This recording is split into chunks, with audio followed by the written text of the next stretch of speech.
The Los Angeles City Council's Energy and Environment Committee expressed caution and added several specific recommendations on Friday, February 3, in its consideration of a much-debated plan to shift the Scattergood Generating Station, a power plant in Playa del Rey, to using green hydrogen instead of. The Council had voted in December to authorize a competitive bid proposal process for the estimated $800 million plan, over the objections of some environmental groups concerned about the impact of green hydrogen on the climate and lack of transparency from officials. But it did not garner enough votes to skip a second vote for final approval. The second consideration was initially scheduled prior to the winter recess, but the item was delayed twice with new council members joining in between the two readings. It is set to come before the council next Wednesday.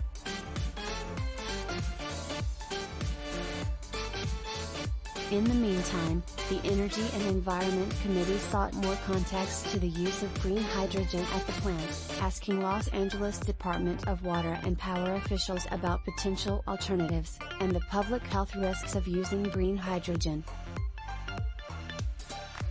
Councilmember Traci Park, who represents the district where Scattergood is located, called into the meeting and also submitted a letter outlining several concerns.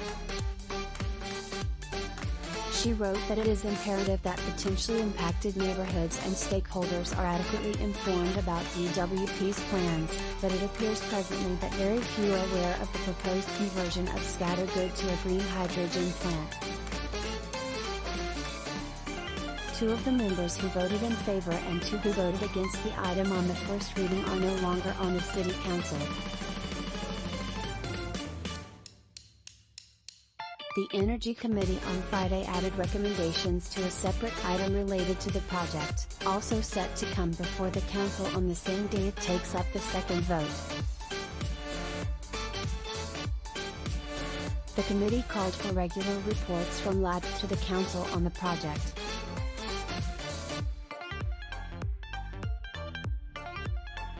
It also sought to make sure that the project would not result in an increase of pollutant emissions or create public health or safety risks from the production, storage, transportation or use of green hydrogen, incorporate hydrogen leak prevention, mitigation and monitoring, only use hydrogen PR.